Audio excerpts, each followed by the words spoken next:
Hi, I'm Abi Elphinstone, author of the Ember Spark series, but today I'm going to read you The Muttcracker, the adorable new picture book from Anna Kemp and Sara Ogilvie, featuring Possum Pup Biff, the star of Dogs Don't Do Ballet, which my kids adored. They also found The Muttcracker hilarious, impossible to read without giggling.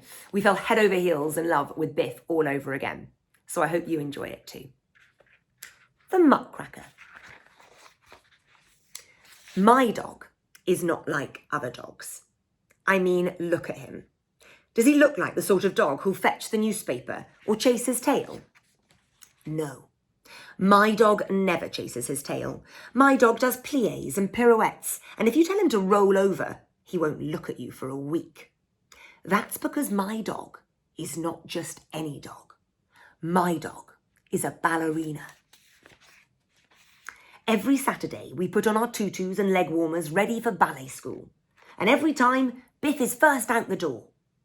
But today, he's even quicker than usual because Miss Polly is making a special announcement.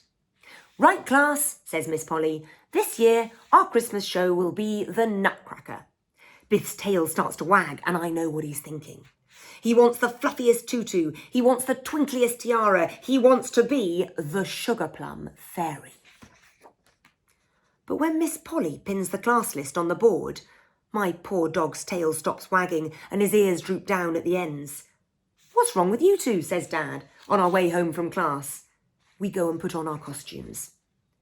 We're bonbons, I say. We do the dance of the bonbons. Oh well, says Dad with a smile. Sometimes you get to be the Sugar Plum Fairy. Sometimes you have to be a bonbon. Now cheer up, there's dancing on the telly. But Biff doesn't want to cheer up. He just sniffs sadly and crawls into his basket. I bring him his favourite chew toy, but he won't even look at it. And all he can think about is that fluffy tutu, that sparkly tiara. I try to practice on my own, but it's not much fun. My costume's hot and itchy and the steps are hard to learn.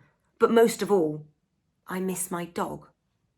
Then, just when I feel like giving up, I see somebody at the door, somebody with big black eyes, somebody with pointy ears, somebody who never gives up. The show is just a week away, so we practice and we practice and we practice till at last it's opening night. The tree is twinkling, the stage is set, and everyone is ready, especially me and Biff. But what's this? Miss Polly has some news. Biff, she says, our Sugar Plum Fairy is feeling sick. Will you take the part? My dog gets a dreamy look in his eye, and I can tell he's thinking about that special twinkly tiara. I'm sad that we won't get to do our dance together, but I don't say so. Instead, I say, go on, Biff, do it. But to my surprise, he shakes his head. Then he looks at me with his big black eyes, and I know what he's thinking. I turn to Miss Polly. We're bonbons, I say proudly, and tonight we do the dance of the bonbons. And then the music starts to play. The audience cheer for the toy soldiers. They gasp at the waltz of the snowflakes. They sigh at the dance of the Sugar Plum Fairy. Then it's our turn.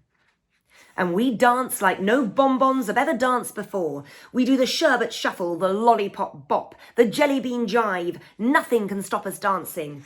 That's my girl, shouts Dad from the audience. That's my dog. Maybe next year you'll be the Sugar Plum Fairies, says Dad, as we walk home together. I shrug my shoulders. Sometimes you get to be the Sugar Plum Fairy, I say. Sometimes you have to be a bonbon. Biff barks loudly, and I know what he's thinking. So you might as well be the best bonbon in the box. Right, Biff? Come on, Dad smiles and opens the front door. There's dancing on the telly.